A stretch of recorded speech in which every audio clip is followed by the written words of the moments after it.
un moment très fort, très intense, incroyable, extraordinaire. Ça regonfle, ça rebooste, ça redonne du jus. Je suis vraiment contente de faire partie de ce mouvement de la France Insoumise. Et puis on sent une solidarité et vraiment quelque chose, un lien très fort entre tous les candidats du Rhône. Et puis la présence de Jean-Luc Mélenchon, comme d'habitude, hein, ça apporte de l'air, ça permet d'élever le débat. Et puis on a vu lors des présentations de chaque candidat qu'effectivement on a des convictions, on sait pourquoi on fait partie du mouvement de la France Insoumise. On n'a pas été parachutés avec des professions complètement différentes et c'est extraordinaire. Voilà. On y croit, on lâche rien, on va se battre, on va donner cette parole au peuple qu'ils nous ont honteusement enlevée. Mais on y va, on continue, la campagne n'est pas terminée. Allez-y, votez pour le FI, pour la France Insoumise, que l'on soit de la Circo 9, 11, 5, peu importe, c'est bien l'avenir en commun que nous défendons. Voilà.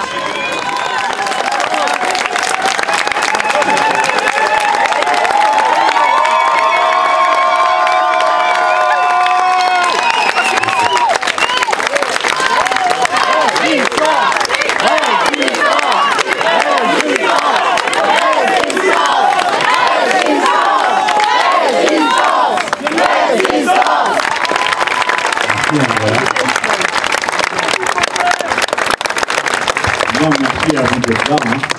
Ça me fait chaud au cœur. Et j'ai besoin de recharger la batterie d'abord parce que je suis en campagne depuis 17 mois maintenant, ça commence à être long. Mais surtout, vous avez remarqué que je prends cher. Hein.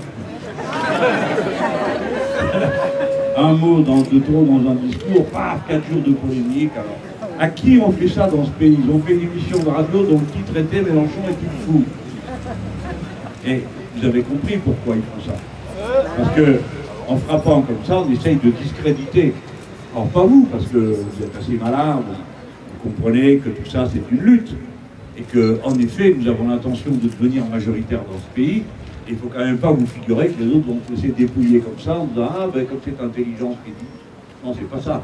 Ils vont se battre par tous les moyens pour nous en empêcher. Alors comme moi j'avais complètement oublié qu'il y avait une prise de parole, donc je ne vais pas vous dire que j'improvise parce que tout ça est là dans la tête, mais si vous êtes venu là, sous le soleil, pour m'écouter à cet instant, c'est déjà que vous appartenez à une catégorie particulière de têtes dures et de gens qui ont quand même suivi tout ça. Alors, je vais vous expliquer avec des mots qui ne sont pas forcément des punchlines, comme on dit maintenant pour les médias, mais le fond de ce que nous sommes en train de faire. L'élection présidentielle, elle a évidemment permis de désigner un président de la République, mais elle l'a fait dans des conditions qui n'a réglé aucun des problèmes politiques pendant du pays, qui au fond ne se résument pas au choc entre Madame Le Pen et les libéraux. Ce n'est pas ça la vie du pays, ce n'est pas ça qui travaille en profondeur notre peuple. Ce n'est pas la haine de l'autre d'un côté, et puis de l'autre, du coup, n'importe quoi. Et vous savez comme moi que ce deuxième tour, préparé pendant des mois, ils avaient armé la pince. Il y avait un bout de la pince, on savait laquelle c'était Madame Le Pen. Pendant des mois, on vous a dit, elle va être là, elle va être au deuxième tour, elle va être très haut, etc.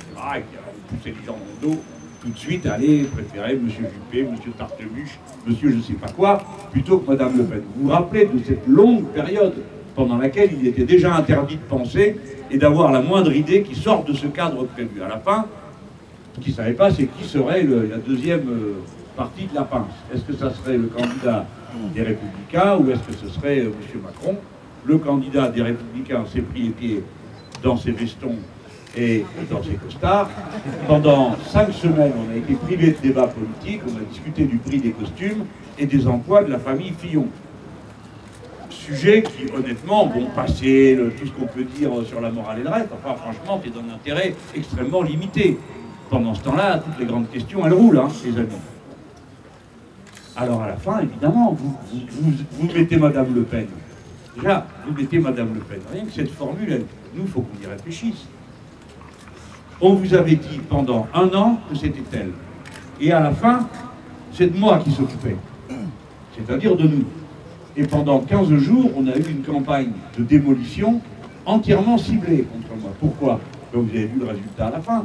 À 600 000 voix près, c'est nous qui la sortions. À 600 000 voix près, on réglait deux problèmes. Premièrement, notre vision du monde était présente dans le débat, et je vais y venir. Et deuxièmement, on en finissait avec l'abominable femme des neiges. Nous, personne d'autre que nous. Et d'ailleurs, dans le vote, ce qu'on a observé, c'est qu'il y a un grand nombre de gens, il faut dire comme c'est, qui ont changé d'avis et qui sont passés du vote facho à nous. Et nous, on est contents de ça. Et on va continuer à travailler dans cette direction. Pourquoi? Parce qu'on diminue la quantité de haine qui divise notre peuple. Parce que qui est divisé par Madame Le Pen? C'est pas les riches, hein, t'en foutent, hein. La couleur de peau, la religion et le reste, à partir d'un certain niveau de vie, c'est terminé, c'est plus un problème, c'est une solution. C'est comme ça que ça se passe.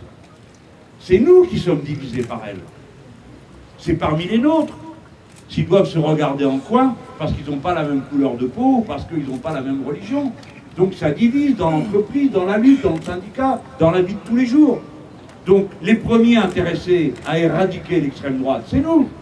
Parce que c'est la manière avec laquelle nous réunissons notre peuple autour de ses intérêts communs et de ce qu'il peut viser ensemble.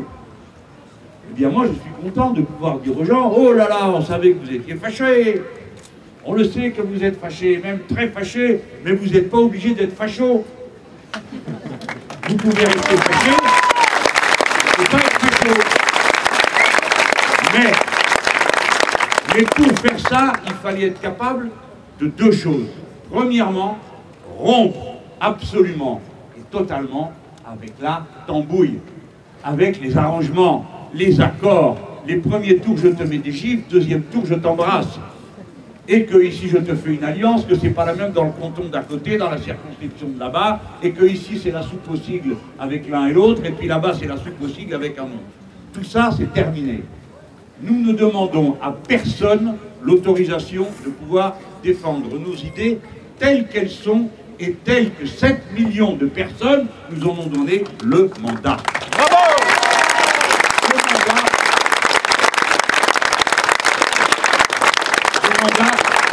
Ce n'est pas la personne de Jean-Luc Mélenchon, ni même celle des candidats.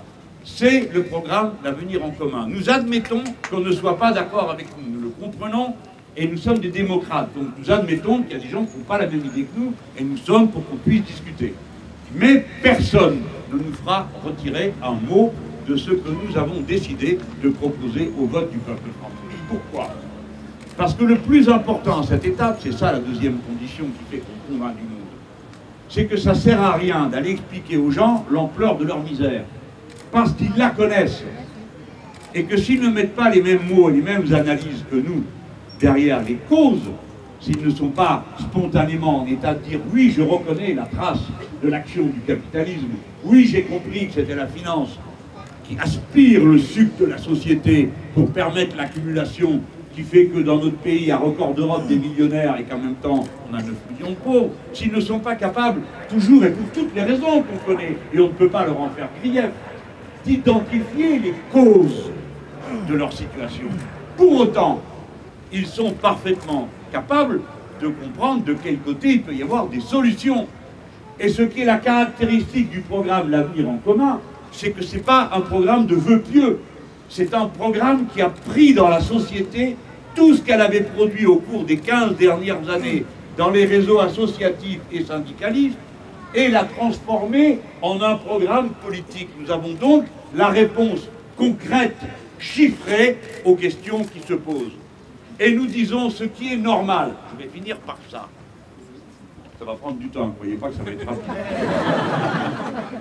Ce qui est anormal, c'est qu'on n'ait pas de travail.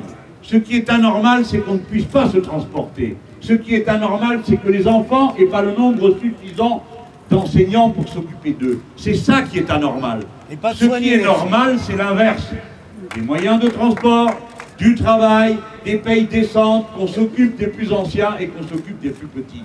Parce que toutes les sociétés humaines, depuis le fond de l'histoire, ont eu toujours deux priorités. Les plus petits, qu'il s'agit d'amener dans la société, et les plus anciens, qu'il s'agit d'entourer d'amour et de solidarité, en reconnaissance de tout ce qu'ils ont fait pour les autres et de ce qu'ils ont dans la tête et qui nous sert beaucoup parce que il y a une forme de l'expérience et du savoir humain qui ne se transmet que d'une personne humaine à une autre. Il n'y a pas d'autre moyen de faire ça. Si, il reste la poésie, il reste la littérature et il reste la musique. Mais on a à portée de main tous, et on espère les garder les plus longtemps, nos anciens pour faire ça. D'accord? Voilà comment nous voyons la vie. Voilà comment nous voyons la vie. Donc, la vraie discussion, celle qui mérite un débat, celle qui justifie et qui fait la grandeur de la démocratie, qui fait du bulletin de vote plus qu'un petit bout de papier, c'est le débat entre les deux visions du monde. Les uns disent chacun pour soi et à la fin ça finira par fonctionner pour tout le monde si chacun s'occupe bien de soi. Et l'autre dit tous ensemble. Quelqu'un a eu une très jolie formule tout à l'heure pendant qu'on se réunissait et qu'on présentait nos candidats à la place. Ça dit chacun pour soi on peut aller plus vite, mais tous ensemble on va plus loin. Et je trouve que c'est la bonne formule qui résume bien ce que nous sommes. Et c'est ce débat-là qu'il faut avoir. On sait ce que représente M. Macron. Il représente ceux qui pensent qu'il n'y a rien au-dessus du marché et que vive la compétition partout. Tellement qu'il l'organise comme un véritable déchaînement dans la vie. Partout, c'est la compétition. C'est ça son idéal. Mais dites pas que j'exagère, si vous pensez par hasard que j'exagère. La première chose dont ce type veut s'occuper, avant tout, vous pouvez dire, bah, la première chose dont je veux m'occuper, je ne sais pas si j'avais gagné l'élection, eh bien, au mois de juillet, on augmentait le SMIC. Parce que les gens, il faut qu'ils puissent vivre en travaillant. Et le SMIC, c'est le premier niveau du salaire. Quand vous augmentez le SMIC, ensuite, tous les autres salaires finissent par augmenter. On aurait augmenté les minima sociaux pour que plus personne dans le pays ne vive avec moins du seuil de pauvreté. C'est 1 000 €. C'est rien, 1 000 € dans un pays aussi riche que le nôtre à trouver. On se serait occupé de dire comment vous faites à la rentrée pour que tout le monde ait des instituts dans toutes les salles de classe et le nombre de professeurs dont on a besoin. Et on aurait dit, je ne sais pas à qui j'aurais confié ça, peut-être à Cotarac, dépêche-toi, débrouille-toi, je ne veux plus une seule personne dans la rue cet hiver. Je ne veux plus un seul gosse sans toi, alors qu'il y en a 31 000 dans le pays. C'est ça la priorité. Ça, c'est la priorité. C'est ce que je dis dans le tout ça. Oui, c'est pas ça qu'il fait. La priorité absolue, c'est le code du travail. Il veut démanteler le code du travail. Il veut le faire par ordonnance. Ils veulent boucler pendant cet été, c'est-à-dire pendant que normalement vous allez peut-être trouver un peu de repos. C'est honteux. Pourquoi ils veulent faire comme ça? Parce qu'il veut passer en vitesse et qu'il veut nous donner un coup qui nous assomme, qui assomme les salariés. Parce que ça veut dire que vous retournez dans votre entreprise et tout est à renégocier. Il n'y a plus de code du travail. Il faut que vous expliquiez ça aux gens. Il faut autour de vous, un par an, leur expliquer ce que c'est que ce foutu code du travail. C'est pas le code de la route. C'est un livre sacré, le code du travail. Et je vous redis ce que j'ai déjà dit à d'autres, notamment pour que les plus jeunes se le collent dans le crâne. Chaque page du code du travail, c'est de la sueur, c'est des larmes, c'est des grèves, c'est des manifestations. Il y a eu parce que chaque page, oui, et du sang, parce que chaque page, ce sont des conquêtes. Rien ne nous a jamais été donné. Tout a été arraché. Il faut s'en souvenir. Donc, quand ils décident de mettre tout le code du travail à la poubelle, c'est une contre-révolution inouïe dans ce pays. Car si vous abandonnez dans un même enclos le faible et le fort, c'est la liberté qui opprime le faible. Et c'est la loi qui protège le faible. Voilà la vérité. C'est pas vrai. Le code du travail... Voilà quand même parfois il veut commencer. Alors après, qu'est-ce que ça va donner? Il dit que tous les sujets doivent pouvoir être traités dans l'entreprise. Mais vous vous rendez compte de ce que ça veut dire?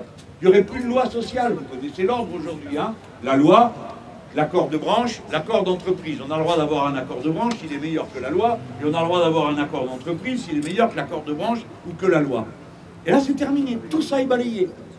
En même temps, est balayé la référence. Quand vous faites des études et que vous avez un diplôme, dans les conventions collectives, le diplôme, il apparaît à un niveau de salaire. Je ne vous dis pas que c'est toujours respecté, mais c'est ça la République sociale qui fait un lien entre l'éducation et le travail. D'accord? C'est fini, tout ça à la trappe. C'est ça que cet homme a mis en priorité. Ça vaut la peine que vous vous saisissiez d'une occasion d'économiser des heures de grève et de manifestation en vous utilisant votre bulletin de vote. Parce que si on l'utilise et que chacun d'entre vous fait ce qu'il faut pour que viennent ceux qui ont déjà voté pour nous. Déjà, vous iriez chercher les autres, ça serait pas mal, mais commençons par ceux-là, vous les connaissez la plupart du temps. S'ils reviennent, nous sommes présents au deuxième tour dans 78% des circonscriptions du pays. Ça, c'est la vérité. Alors, il y a une autre chose qu'il faut que vous disiez aux gens autour de vous. Il faut bien prendre des exemples, sinon ça paraît abstrait. Le monsieur, il a prévu de supprimer les cotisations sociales, chômage et maladie pour alléger le coût du travail, le prix du travail. Et lui, il appelle ça un coût. Je ne vais pas vous faire une démonstration de 2 heures, je n'ai pas le temps, je dois sauter dans mon train tout à l'heure. Mais voilà ce que ça va faire. Pour une petite paye de la fonction publique, je laisse les autres de côté, mais je m'occupe de la fonction publique, territoriale ou fonctionnaire d'État, ou pour un retraité, à 1 200 €. 1 200 €, c'est beaucoup. D'accord? C'est un peu plus que le SMIC, hein, les amis. Pour 1 200 €, vous allez vous faire taxer de 250 € dans l'année. Alors 250 € pour une paye de cadre supérieur, c'est pas si mortel que ça. Mais pour quelqu'un qui gagne 1 200 € par mois, oui, ça fait beaucoup. Et pour certains, c'est cette petite chose qui peut les précipiter dans la pauvreté. C'est-à-dire dans ce point où vous commencez à plus pouvoir payer quelque chose. Est-ce que c'est le loyer? Est-ce que c'est le transport? Est-ce que c'est ceci, la nourriture, etc., etc., etc. C'est une machine à fabriquer des pauvres qui va être mis en mouvement. Et pour les petits retraités, imaginez-vous le ridicule et l'absurde de cette situation. Parce que dans le système des assurances sociales, on s'assure contre un risque. La cotisation au chômage, c'est une assurance contre le risque du chômage dans une carrière professionnelle. Si vous supprimez le risque, ça existe. Quand vous êtes à la retraite, vous n'avez plus le risque du chômage puisque vous êtes à la retraite. D'accord? Eh bien, les personnes qui sont à la retraite vont cotiser pour le chômage. C'est absurde. C'est totalement absurde, d'autant qu'ils ont déjà cotisé toute leur vie pour ce même risque et que, des fois, sans eux-mêmes avoir recours à cette assurance. Il faut que vous le disiez aux gens. On ne vous parle pas de choses abstraites, c'est pas qu'on n'aime pas M. Macron. Il y en a qui ne l'aiment pas. Moi, il me fait rire. Franchement, je le trouve drôle. Parce que il est là pour donner un coup de marteau. On ne sait pas comment il va s'y prendre. Tout à l'heure, je racontais, ça me fait rire de voir ça. Je lis plein de journaux, je suis obligé. Hein. Aujourd'hui, il y avait un journal très sérieux. La preuve, c'est qu'il me traîne dans la boue régulièrement. Mais il est très bien fait pour le reste, c'est-à-dire les affaires. Et alors, à la fin, il y a un édito et quelqu'un qui parle du nouveau patron de Publicis.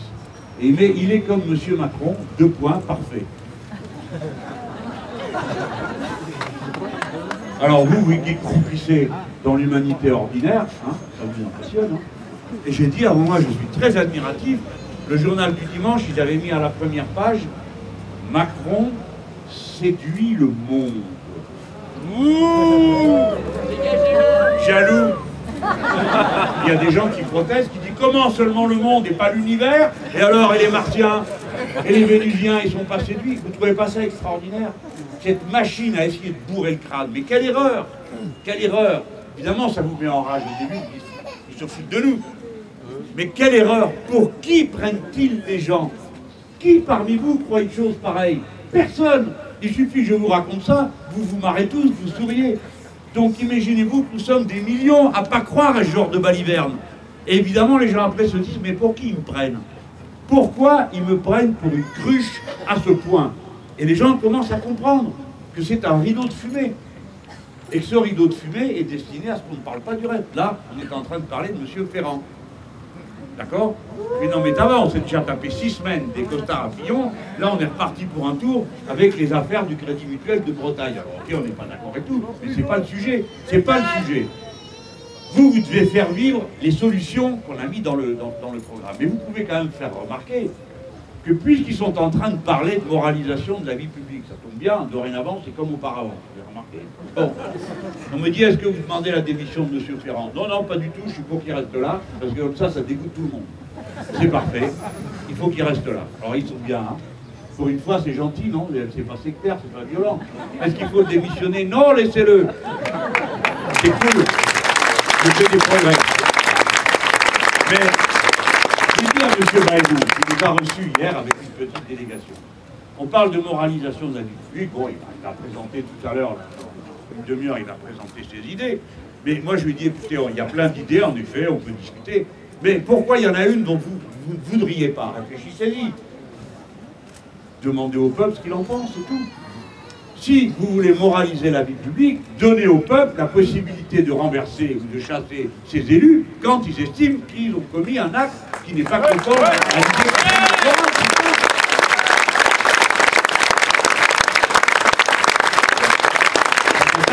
Le référendum révocatoire. Donc on peut dire aux gens, les gens qui vous poseraient la question, hein, comment on peut régler des problèmes? Le référendum révocatoire.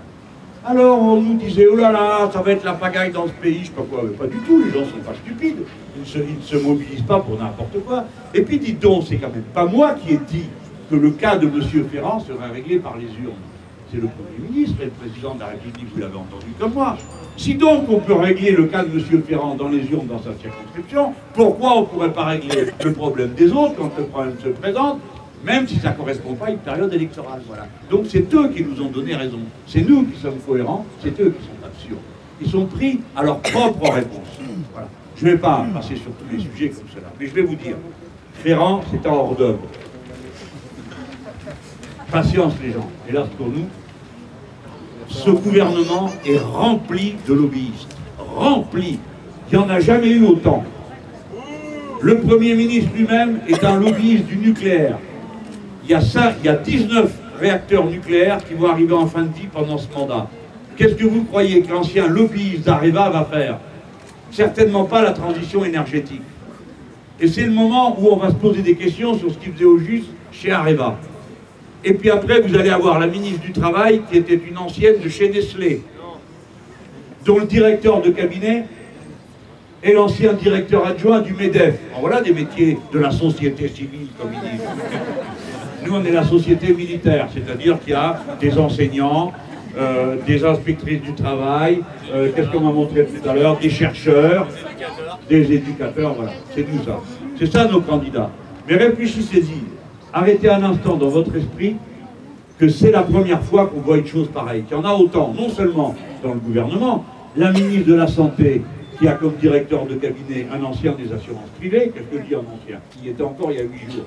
Tous ces gens-là n'ont pas fait tous ces métiers sans que, ici ou là, on finisse par s'apercevoir que ben, le capitalisme s'est quand même fait, faut que je fasse attention à ce que je dis, de certaines cabrioles. Eh, cabrioles, ça va? Acceptable. Bon. Ben oui, il faut apprendre à parler la langue où on ne comprend rien. Mais moi, j'essaye quand même de dire les choses comme elles sont. Donc tout ça, vous allez voir, il va en pleuvoir. Et cet homme, il a un mandat qui est de frapper et de frapper fort. C'est ça son mandat. Il a dit qu'il allait être jupitérien. Il va vous jeter la foudre. Ben, attends mon bonhomme. Entre-temps, personne ne leur a dit qu'on avait inventé les paratonnerres. Et le paratonnerre, c'est le bulletin de vote. Bon, il est impossible que cet homme ait une majorité absolue, comme ils le disent, avec 32% des voix, pour une raison fort simple, que même les gens qui s'y connaissent le moins en maths, comme moi, arrivent à comprendre. Si vous n'avez pas 100% de candidats dans 577 circonscriptions, vous ne pouvez pas avoir un score de cette nature. Ce n'est pas possible. Et oui, c'est donc qu'il y a une arnaque. Cette arnaque, ça s'appelle la peinture entre les premiers et le deuxième tour. Aujourd'hui, vous avez un type qui a 3 candidats par circonscription, c'est M. Macron. Il a premièrement celui qui s'appelle La République En Marche ou MODEF, deuxièmement celui qui s'appelle PS, et le troisième qui s'appelle Les Républicains. Le survivant de ces 3-là, plus de ceux qui se sont mis la pancarte majorité présidentielle, qui n'existe pas dans la nomenclature du ministère de l'Intérieur. Le survivant de ces 3-là, au deuxième tour, il est repeint en macroniste. Vous le savez comme moi. Donc vous devez dire aux autres gens qui sont autour de vous, faites attention, parce que ce qu'il y a dedans, c'est pas ce qui est marqué sur l'emballage. Vous croyez qu'il est marqué PS, mais dedans c'est du Macron. Vous croyez qu'il est marqué les Républicains, mais dedans c'est du Macron. Donc si vous voulez quelque chose d'honnête et de franc, que vous retrouvez dans le même état que vous l'avez laissé au premier tour, vous le retrouvez au deuxième tour, il s'agit de voter la France insoumise. C'est une formule un peu rapide, mais qui permet de faire comprendre. De faire comprendre aux gens qu'il y a une arnaque qui s'en. Voilà. Je termine en vous disant ça. De toute façon, ce pays ne se laissera pas faire. soit nous sommes majoritaires, soit nous ne le sommes pas. Si nous ne le sommes pas, nous aurons un groupe parlementaire et il animera immédiatement une opposition dont le but est de constituer un nouveau front populaire dans notre pays qui regroupera non seulement les partis politiques, mais aussi les mouvements sociaux, et je l'ai dit, qui est très important, les intellectuels et les créateurs et les cultureux, parce que nous avons besoin que la politique retrouve cette capacité à intervenir l'humanité. Il n'y arrivera pas. Et nous serons là. Et le groupe que nous aurons sera en lien avec la France Insoumise, qui va rester un mouvement et non pas un parti, avec cette souplesse d'entrée et de sortie qu'il y a dans un mouvement.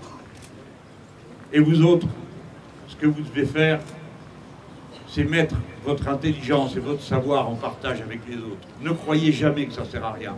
Chaque personne à qui vous expliquez quelque chose, chaque personne que vous convainquez d'une solution, d'un des points du programme, elle avance, ça mûrit, ça fait penser, ça rend meilleur. Et chaque fois que les gens sont un peu plus éduqués, ils sortent de la résignation.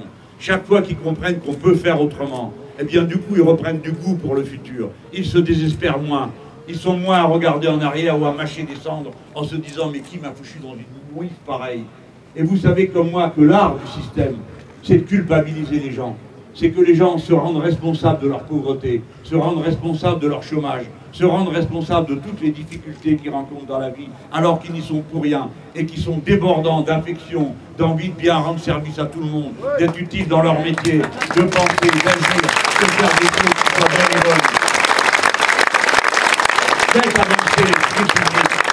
Gagner ou perdre une élection, c'est très important parce que ça change un rapport de force. Mais ce qui est plus important que tout, c'est que nous fabriquions un peuple révolutionnaire. Pas un parti révolutionnaire, un peuple révolutionnaire. Un peuple de la révolution citoyenne. La révolution citoyenne, c'est pas une imagerie, c'est pas des barricades et de la violence. C'est le changement dans la hiérarchie des normes. Là où les autres mettent la compétition et la guerre de chacun contre tous, nous mettons en haut, nous, quelque chose de révolutionnaire. La solidarité, la fraternité, l'entraide, le partage. Nous qui ne voulons pas être milliardaires et qui considérons que ceux qui le sont des malades atteints d'une névrose profonde. Voilà ce que nous sommes. Et c'est ça qu'il faut répandre. C'est ça qu'il faut répandre dans le peuple. Pour qu'à la fin, vous le verrez bien, cela se transforme en bulletin de vote, en volonté d'agir et de transformer la société. Alors, c'est pas pour rien qu'on a un pli sur nos bulletins de vote. Je ne vous ferai pas la question orale parce que je dois aller prendre mon train et je vais me faire engueuler par tous ceux que j'ai engueulés avant en leur disant qu'ils allaient me faire arriver en retard. Parce que là, je vais dans le train, on fait une interview et après, je vais à Marseille. Et puis de là, on ira après encore à Toulouse pour aider les copains. Et là, je vais aller faire une action vendredi, si vous pouvez tous en faire une. Hein. Parce que alors, il y a l'autre qui me cherche des coups dans la tête à propos de Rémi Fraisse, je ne suis pas sûr que ça lui fasse de la plus-value. Hein. Moi, je dis que ça. S'il veut me faire un procès en diffamation, honnêtement, je n'ai pas voulu cette polémique. Mais s'il veut un procès, il va le faire. Et puis comme ça, on étudiera le dossier. Voilà. Hein. Mais c'est pas tout. Mais bien sûr qu'il ne le fera pas. C'est juste pour me flétrir. Parce que le premier qui a les chocottes aujourd'hui d'aller faire un procès, c'est lui. Parce que moi, là-dedans, hein, eh ben, j'y suis pour rien. Je n'ai pas son cas. Moi, je sais que répondre, hein. On ne le rappelle jamais. C'est lui qui a dit que je n'avais pas choisi au deuxième tour. Si j'ai choisi au deuxième tour, j'ai dit la seule chose intelligente que j'avais à dire, j'ai dit pas une voix pour le Front National. Parce que qui est-ce qui est responsable du score du Front National? Les gens qui votent Front National, pas moi qui le combat. Nous. Bon. Moi je le laisse avec cette histoire, il fera bien comme il veut. Mais voilà qu'il y en a un autre qui me saute dessus, c'est la Société Générale. Et vous vous rendez compte? Ah oui, la Société Générale. Alors ceux-là, ils sont réveillés. Ça m'amuse de les voir se réveiller. Je me dis, qu'est-ce qui leur fait penser que la situation est meilleure pour eux aujourd'hui qu'il y a un an, quand je les ai traités de menteurs? Menteurs? Ah, quel gros mot! Ah, quelle violence! Ah, on sent le gauchiste, on sent la révolution! Mon Dieu, le coupeur de tête, Robespierre! Tout ça, j'ai encore. Il a dit menteur, menteur, menteur. Comment c'est possible? Oui, menteur. Le président de la Société Générale est allé devant une commission parlementaire. J'ai été parlementaire, membre d'une commission parlementaire. Quand vous arrivez, le président de la commission vous dit « Vous jurez de dire la vérité, toute la vérité, avec la vérité. » Vous levez la main droite et vous dites « Je le jure ». Donc, tout ce que vous dites dans une commission parlementaire, vous le dites sous le sceau de la sincérité et de la vérité. On lui a dit « Est-ce que la Société Générale a des comptes au Panama, paradis fiscal ?» Il a dit « Nous n'en avons aucun ». Donc, qu'est-ce qu'il faisait à ce moment-là? Il faisait une réponse qui n'est pas conforme aux faits. Ça, c'est la novlangue. Et en français ordinaire, ça s'appelle mentir. Voilà. Donc, je fais en diffamation. Ma parole, à part que ça ne me plaît pas trop d'aller passer ma vie dans les tribunaux, eh bien très bien, on va aller et on va convoquer tous ceux qui ont quelque chose à dire sur le paradis fiscal qui est Panama, qui est-ce qui y travaillait, qu'est-ce qu'il y avait dans les comptes de la Société Générale. Allez, allez, on y va, on y va. Ça m'étonnerait que moi je ressors diminué de ce genre de confrontation. Par contre, vous, votre conviction, elle sera augmentée du fait que c'est pas parce que je parle clair et que je parle net que je ne sais pas ce que je dis.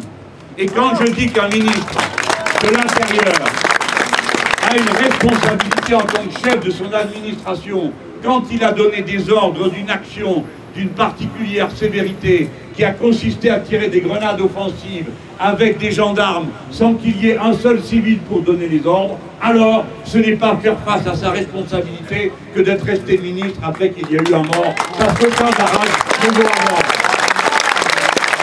Quand je dis que les dirigeants de la Société Générale ont menti, c'est parce qu'ils ont déclaré sous serment qu'ils n'avaient pas d'affaires avec le Panama, alors qu'il y avait des comptes qui servaient à dissimuler de l'argent que des gens y cachaient, et que dans ce pays, ça nous coûte 85 milliards par an que la fraude fiscale de ces gens qui vont se cacher. Voilà. Et si vous n'êtes pas content, trouvez-vous-en un autre. Mais moi, jamais rien ne me fera dire les choses autrement que comme je crois qu'elles sont. Et d'ailleurs, c'est pareil pour tous les candidats de la France insoumise. Espérez pas vous ramasser une bande de petits bénis oui-oui qui vient là seulement pour remplacer les autres. Ils viennent là pour tout changer, de fond en comble, et pour appeler les choses par leur nom.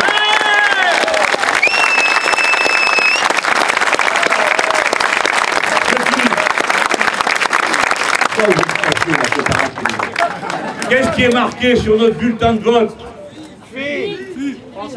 Vous suivez ou pas là? J'en commence tout parce qu'apparemment vous n'avez pas bien compris.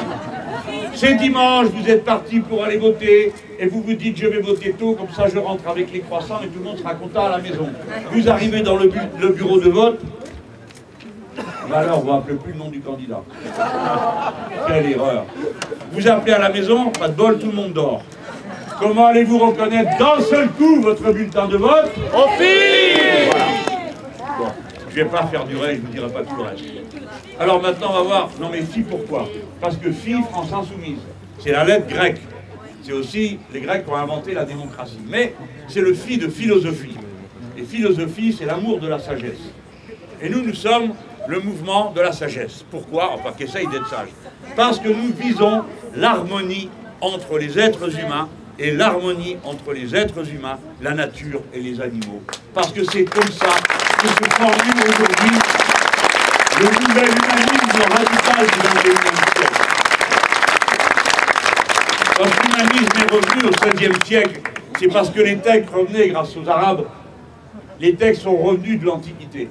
Et tout l'Occident chrétien a été tout d'un coup bouleversé de retrouver ces textes, je le répète, que les Arabes avaient conservés et qu'ils avaient traduits et protégés. Et c'est grâce à eux que tout ce savoir est revenu dans notre société et dans notre civilisation. Si bien qu'on a retrouvé les penseurs de l'Antiquité et la pensée matérialiste et tout ça qui a conduit à dire ce qui est au cœur de nos préoccupations, ce doit être l'être humain et non pas les soi-disant autorités qui les surplombent. Ok ? Ça a duré et c'est tout le mouvement émancipateur jusqu'au XXe siècle. La centralité de la personne humaine comme objet et fin de l'action politique et de l'action de l'histoire. Et puis nous avons compris quelque chose à la fin du XXe siècle. Et maintenant, en ce début du XXIe siècle, il faut le porter.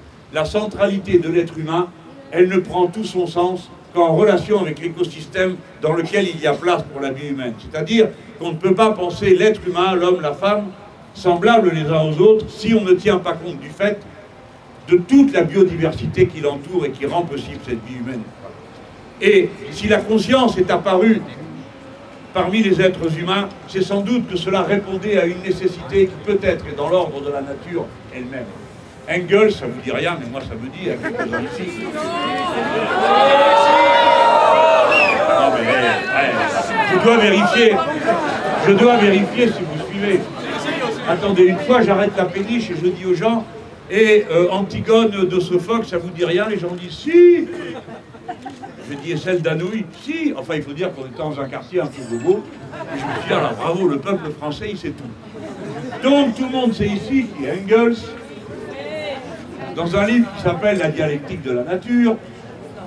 Et il dit une belle phrase, c'est quand même au XIXe siècle, il dit, si la conscience est apparue sur cette planète, à supposer qu'elle vienne à être détruite, son apparition doit correspondre à une nécessité qui ferait qu'elle serait reproduite ailleurs. C'est dans Engels, c'est à la fin du XIXe siècle.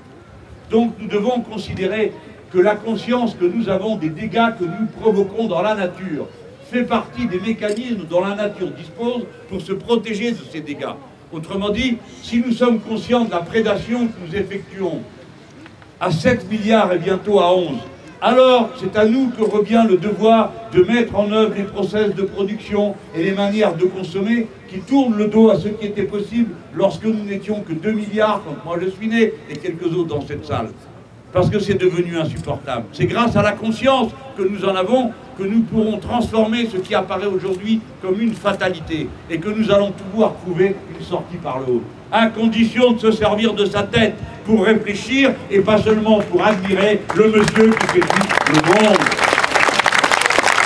Ça y est, c'est tout est dit. Allez, si les amis.